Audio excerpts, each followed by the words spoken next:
If you have a Bible available, I encourage you to get to the Gospel of John in John chapter 11, verses 33 through 37. That will be the start of our sermon here this evening.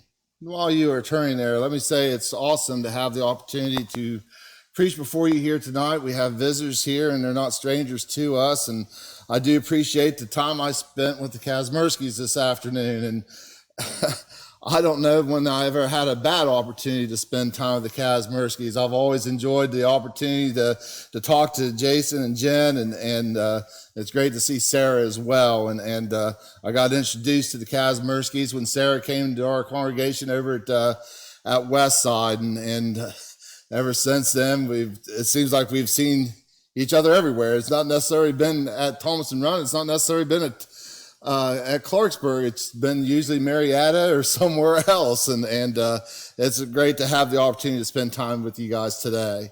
So I hope you'll be encouraged by this message, and I hope you'll think about the things that I talk about here this evening, because they are things I want us to kind of just meditate in thought and maybe examine ourselves, if you will. That's kind of been the message all this week. I said, Nathan, I like to title this "What If?"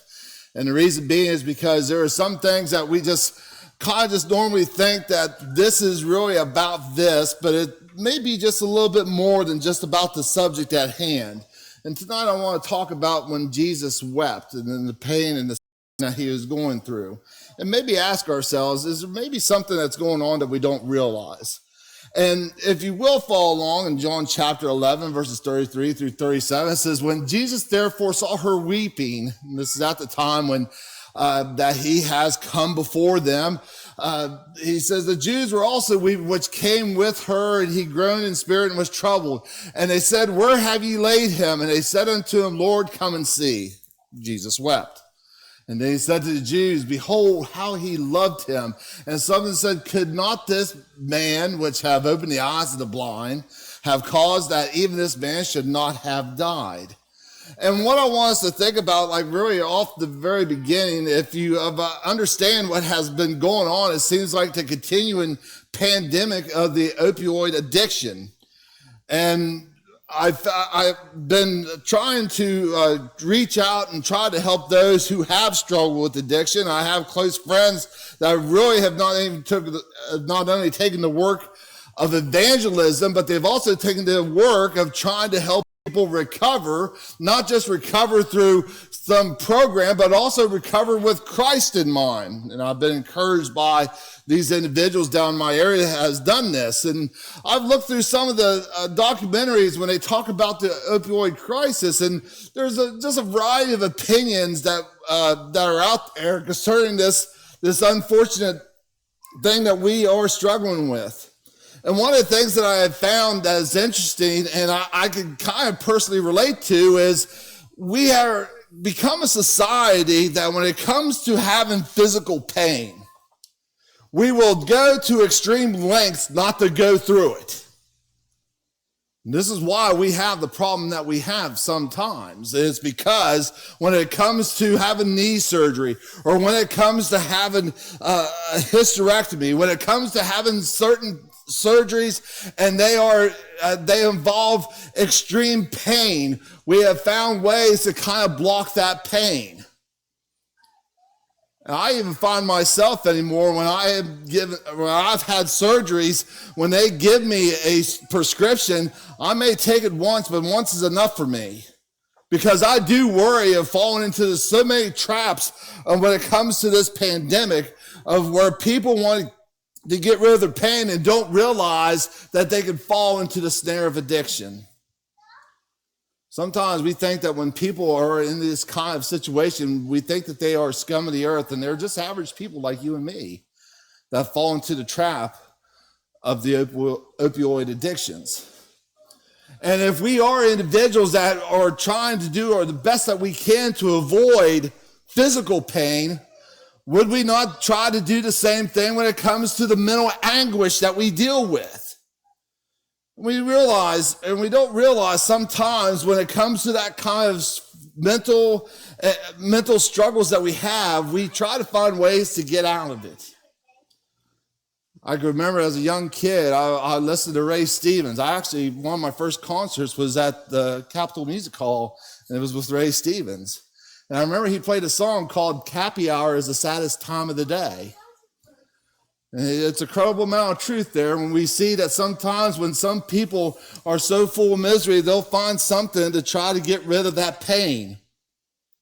And when it comes to this very small verse that we see of Jesus wept, it is used many times that we have seen in funerals. I've heard many preachers at many funerals that I have attended. They want us to be mindful that Jesus, just like you and I, have had immense pain when it comes to the loss of someone. And they use this small verse to kind of make a reference to that. And when I think about this particular situation, I don't know if I could say that he is upset because of death. Let me talk to you here tonight why I find there is something that bothers Jesus even more than death. And I'd like for you to follow along here tonight. One of the things I find very interesting here when we talk about Christ, one of the things that we see that some people make the argument why Jesus wept. They said, well, it could be because he has lost a dear friend. He lost Lazarus, and they were, that we find in the passages, they were very close. And when we read there in John chapter 11, verses 36 and 37, we see it says, behold how he loved him. That's why he is so upset. But one of the things I find interesting, if you look at some other passages, though, like John chapter 11, verse 4, he tells us that while Lazarus is going through this, he heard that, he said, the sickness is not unto death, but the glory of God, and that the Son of God might be glorified thereby. He continues on there and tells them, as they are going to him, and it seems like he's not really going at a very fast pace, if you recall. He is going at a very slow pace, as a matter of fact. But he says this to his disciples. He says them plainly, Lazarus is dead. And I'm glad for your sakes that I was not there. To the intent ye may believe, and nevertheless let us go unto him. If he is so excited, or maybe that's too strong of a term, but if he's so glad that they're not there yet, they have an opportunity to stop this illness. He has this kind of power. The people even made this kind of conclusion that they have seen the miracles that Jesus has done. Why could they not hurry up and take care of this problem of Lazarus now?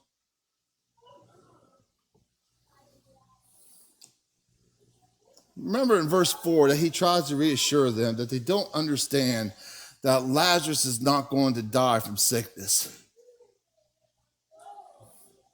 And he gets this surety from Mary and Martha that he will rise from the dead, even though they did not understand.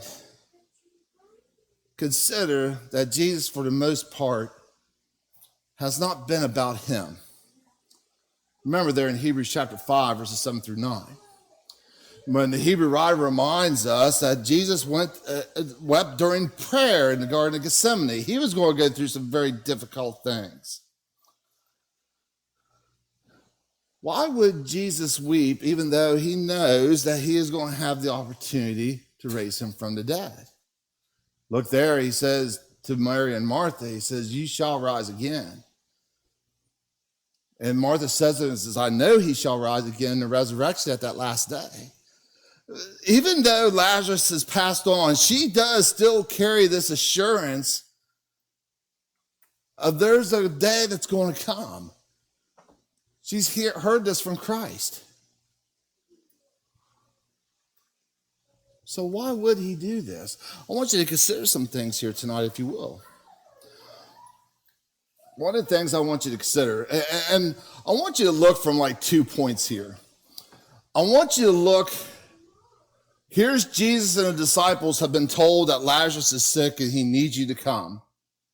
And he's sent by Mary and Martha to come and take care of this. And I want you to look on like one side, if you will, of how Jesus' disciples look at this situation and how Mary and Martha and possibly Lazarus looks at this side of the situation. Because when you look at Jesus and his disciples, they say that Lazarus was sick.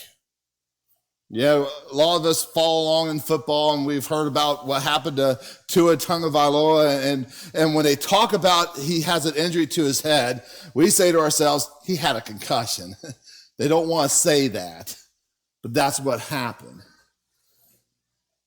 They don't want to talk about the severity of his situation. And that's what you get the idea of when it talks about Jesus' disciples, that they know that Lazarus was sick. But to Mary and Martha and Lazarus, it's more than just being sick. He is sick enough that they have to call out Christ to help. This is not something where they think that some remedy that they could conjure up could take care of the problem. It's not some situation that we see that maybe over time that he could be healed. It is that bad that they call Jesus to come back and help them. They look at it as something severe.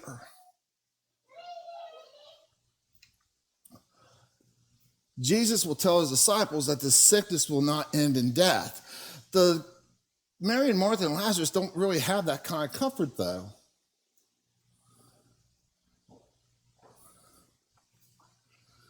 Jesus is trying to reassure his disciples that things are going to be all right. But Jesus is not there to tell them that. We have all been in a situation where, I'll tell you what happened to me one time. Tracy's dad had a situation where they said he has some issue. They had to rush him to the emergency room up in Pittsburgh. And Tracy, and we've skipped services so we can go up and tend to her dad because we don't know how bad it is. And I remember we had to pick up Tracy's sister and our brother-in-law on the way up. And I remember in that parking lot, and they're all worried about what's happened. This is really at the time before we didn't have, everybody had a cell phone either. Some of us did, not everybody did. And I remember how scared we were. And I remember before we went into that doctor's, or when we went to that hospital, I said, listen, guys, I said, no matter how bad this looks, do not show it to him that it's this bad. Don't look at him and start crying and getting upset and everything.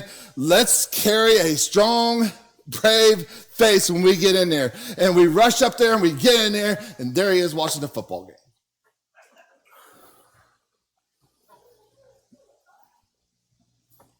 That gives you the idea that when it comes to Jesus' disciples, that they have this kind of surety in these things. Mary and Martha and Lazarus don't, because it's really bad. Then you see that Jesus didn't go right away. You know, some individuals believe that he has done some other individuals, or he's done some miracles along the way to going to do this. And it took a while. He waited for 2 days. My brethren, they waited and waited and waited.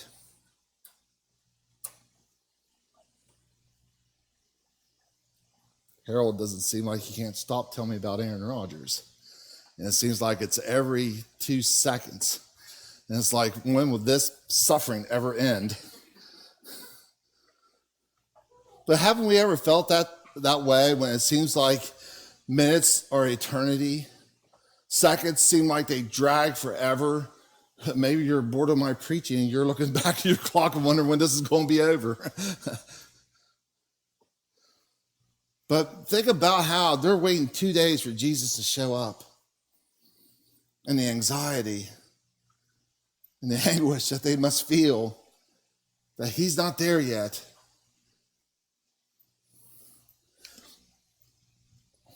And then when he told his disciples, he says, Lazarus is dead. It seems when you look at that passage, it's just out of the blue. It just comes up. By the way, Lazarus died. And how? Jesus didn't make it. Imagine if you had, I did a story one time about 5 or 6 years ago. There was a lady down in South America that contracted AIDS. And she was taking medication over and over and over and over and over again to just see if she could just keep it at bay so it doesn't kill her. 3 years go by. And on that third year, she goes in for tests and stuff, and they say, we can't find it. We can't find this HIV virus that could possibly take your life. We can't find it now. It's not in your system. We've done blood test after blood test. And now this thing that has killed so many people in this world, here is evidence of an individual that got rid of it. They haven't made a conclusion how yet. Imagine if we found that link or found that key to get rid of AIDS. Imagine if you had that link or you had that key that could get rid of cancer once and for all. Imagine if you had this thing to where when it came to the COVID virus, it is something simple as a shot or a pill that could just not only annihilate, but it never comes back again.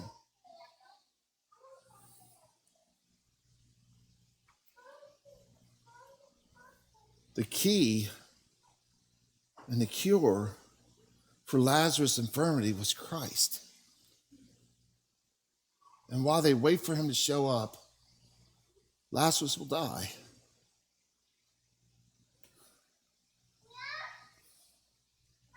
And Jesus didn't make it on time. Why? We see this surety from him and his disciples. He says, this is going to be something great you're going to see. But remember, they don't have that information before them. So what I want us to think about here, remember, Jesus was glad that Lazarus was dead. They were upset. What else I want to think about here, though, is also consider this too. They knew that in the end, everything will come out for the good in a glorious way. Mary, Martha, and Lazarus will realize they knew they sent for a request for Jesus, and the things did not come out for the good because Jesus was late and Lazarus died.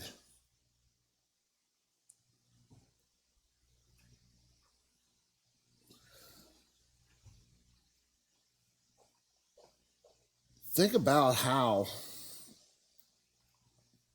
this opportunity to be able to save individuals was available to them.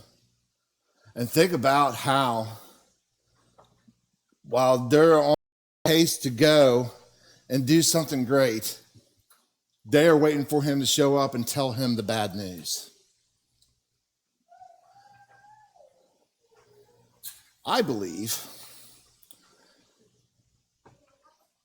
that Jesus wept because he's going to put him through pain. It's not because Lazarus died, because he had the power to resurrect him. It's because that these people that believed in him, we find that evidence through Martha particularly, that she believes in this resurrection and she believes that it's going to happen one of these days. But Jesus is upset because they had to go through these things for something good to happen. In order for them to realize that he has the power to raise one from the dead, someone's going to have to die for it.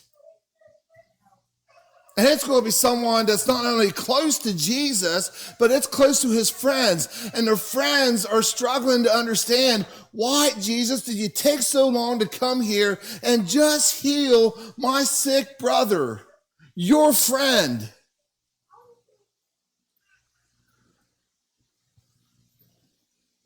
We've all know what it's like to grieve. And we go through that pain and we go through that suffering. We talked there yesterday about how there is not this perfect statement we could tell someone when they have lost a mother, or when they have lost a father, or when they have lost a brother or a sister, when they have lost a friend, or they lost a wife or a husband or a grandparent.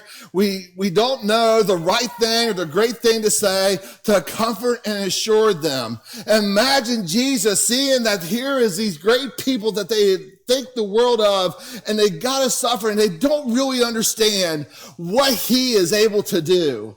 And not only not what he's able to do then, but what he is able to do later.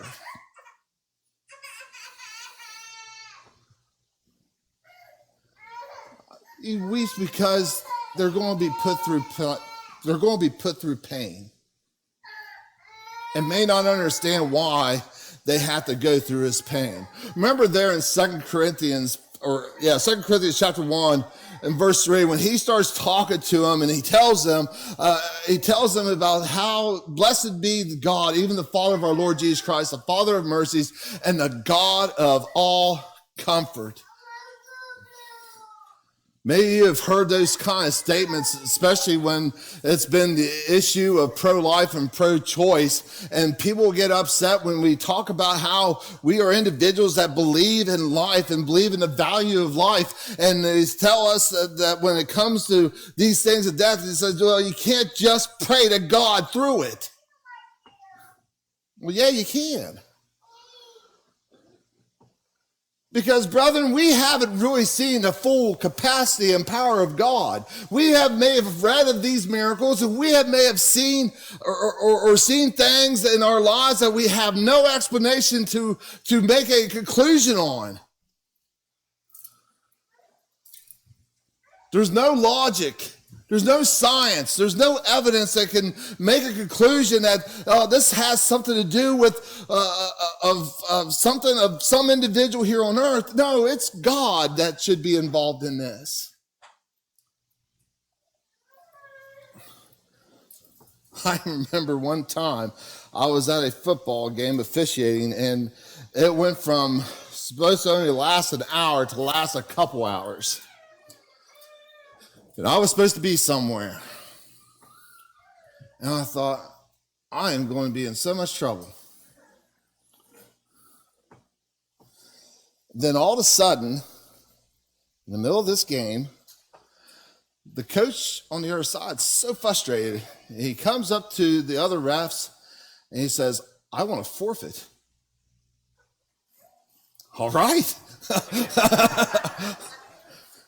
But here's what I told the guys in the locker room, because they are dumbfounded. It says, why would this coach do this? And all these guys I don't understand why the coach, he understands that he's going through these things, and this is just the nature of the game. And he says, I don't understand why he would do this. I said, I'll tell you why he did it. I said, it's the providence of God. I'll see you later.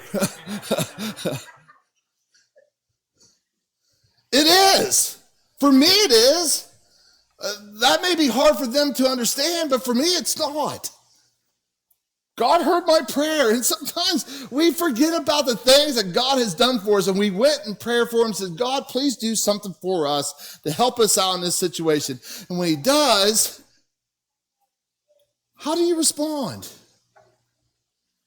Maybe, as we talked about negative comments yesterday, maybe we get mad when he doesn't answer the way we want it. But when he does answer in the way we want, we don't want to give him any credit whatsoever.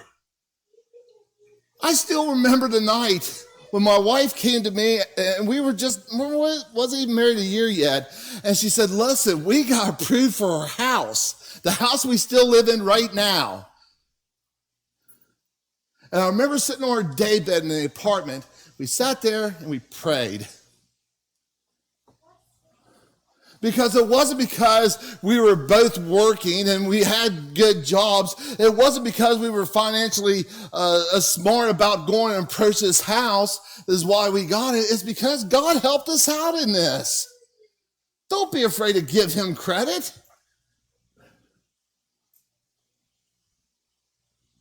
Jesus is trying to remind us that, there's going to be things that we go through and we won't understand, but we should understand this. God has a part in it.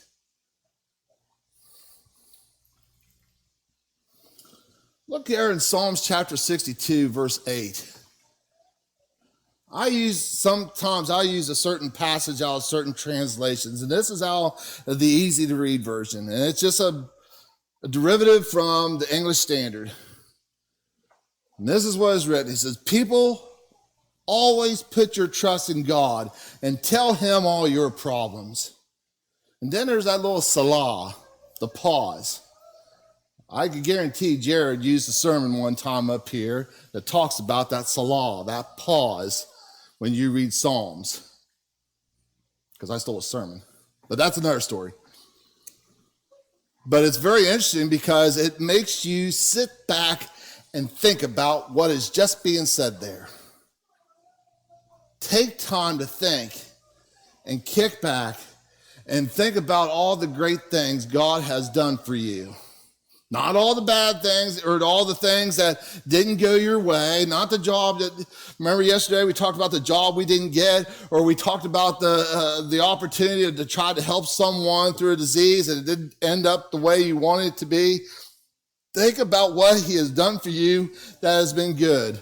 Do not be like the prophet Elijah, where he was able to go against those prophets of Baal in a little contest to see whose offering will burn. And don't go be like him. And after he has able to raise a young boy from the dead, and after that, or before that, they was wanting something to eat, and they had a pot that would never go empty. And you have all three of these instances by God helping them out, and then the one obstacle that you come across say, just kill me. Because nobody doesn't want to follow God anymore. God has to give him kind of some humble advice and say, hey, do you remember that who I am? And not everybody has put their knee down to Baal yet. Put your trust in God. Look there at Romans chapter 8, verse 28. It says, we know that all things work together for good to them that love them and to them who are called according to his purpose. I don't know if it's in this particular songbook, but it's in the old sacred selections. All those who work together for good. Brother Bill Farrell would sing it at Elk Fork when I was preaching there. And it's a beautiful song, and it comes from this passage right here. All things will work good at the end. One lady I used to... there used to be a sister in Christ up at Fairmont. There was a show that we liked, and we would watch it. We'd actually watch it together. She'd watch it at her house, and I'd watch it at my house. We'd text each other back and forth. And I remember there was the season finale, and this lady was running for office, and she was going through all these challenges, and she was overcoming all this adversity, and at the end, she wins. And I can remember texting to her. I said, oh, wasn't that just a fantastic ending? Wasn't that a great ending to a story of this woman that was going through all these problems, and she wins at the end? Brothers and sisters, we will win at the end. But it's not going to be some story you read on some book. It's not going to be some TV show. It's not going to be some movie that brings you to tears. It's going to be that day when Christ comes back. And that's something that we should be ready for. That's something that I want to be a part of. Look here in Luke chapter 19, verses 41 through 44. Here's another instance that Jesus cries. And it's because he looks across the city of Jerusalem.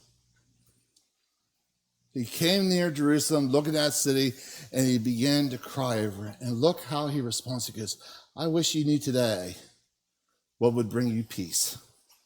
That's why Jesus wept with Lazarus. Because they don't know what Jesus can do yet.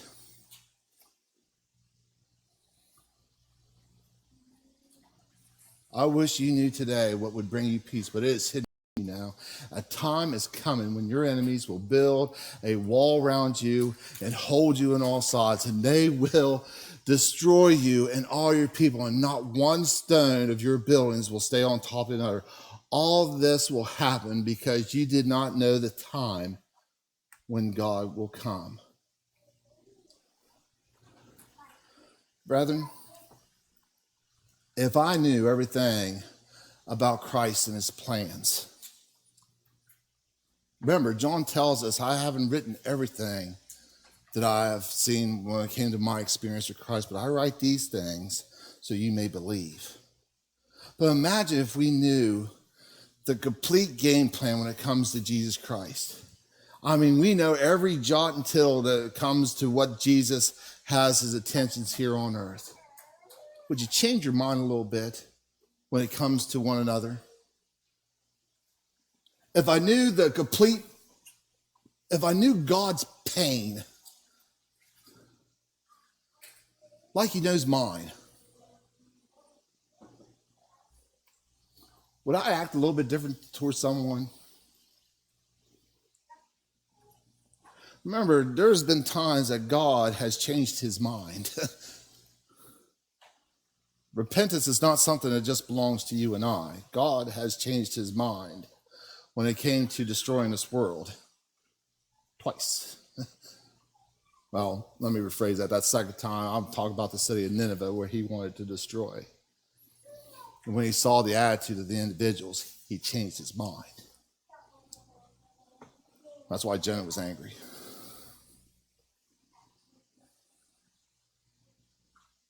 If I knew what he is preparing exclusively for you and I, would I not work a little bit harder? Let me finish with this one final thought.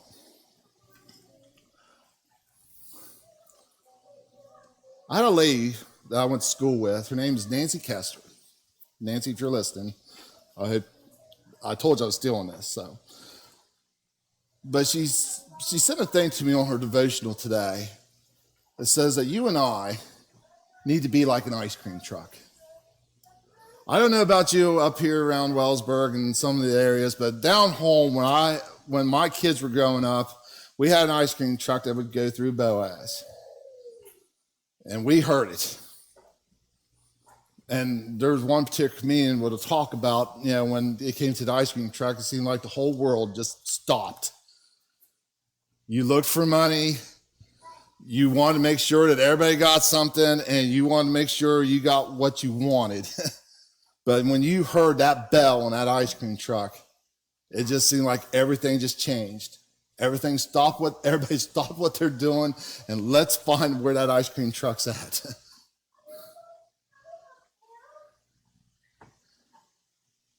And let me read what she said when it comes to this ice cream truck. She said, we need to be an ice cream truck. If we can understand our God and Savior better,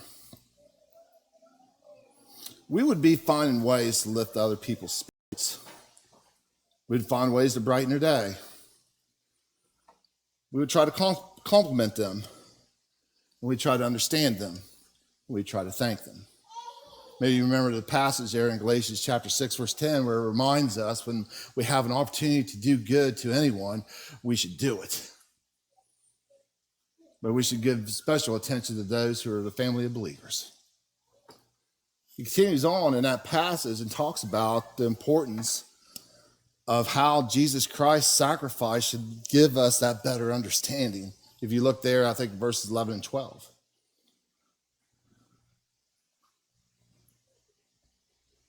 Brethren, everybody wants to go to an ice cream truck. I found it very interesting. He says there's two thoughts when somebody walks in the room.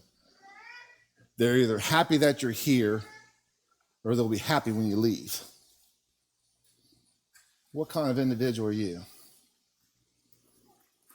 Because, brethren, what I've come to find in my experiences with Christ Jesus, and even though there are some people I did not like them, when it came to people with sincere hearts and devoted attitudes, they came to Christ. How are you doing here tonight? We have an opportunity right now to strive to be like an ice cream truck. But it starts with a building of ourselves. It starts with an opportunity to maybe we need to go from point one. We need to come from the beginning. You can black that out, Chuck. Thank you. But maybe we need to start at point one. Maybe someone here who's not taking the steps to follow Christ. Belief is an important thing. There's no importance of baptism if we don't have belief involved. The things that we talk about here concerns Jesus and his Father and their will. And if you believe in those things, then you understand why that Ethiopian eunuch said, "Here is water. What hinders me to be baptized?" We have an opportunity to do that here tonight. Maybe you need to make a change. Maybe you need to have a transformation. Remember, Paul tells us in Romans, it's not a confirmation, but it's a transformation because it's a renewing of our minds. Maybe we need that here tonight as well. There's an opportunity for that. Maybe we need to pray about something. We are struggling with all kinds of things that's going on in our life, and there's an opportunity for that as well. We can pray for these things. And we can do that here right now. If there's an opportunity for anything that you need here tonight, do not leave here until we make it known. And we help you out in any way we can. Whatever the needs are, let's do it right here, right now, while we stand.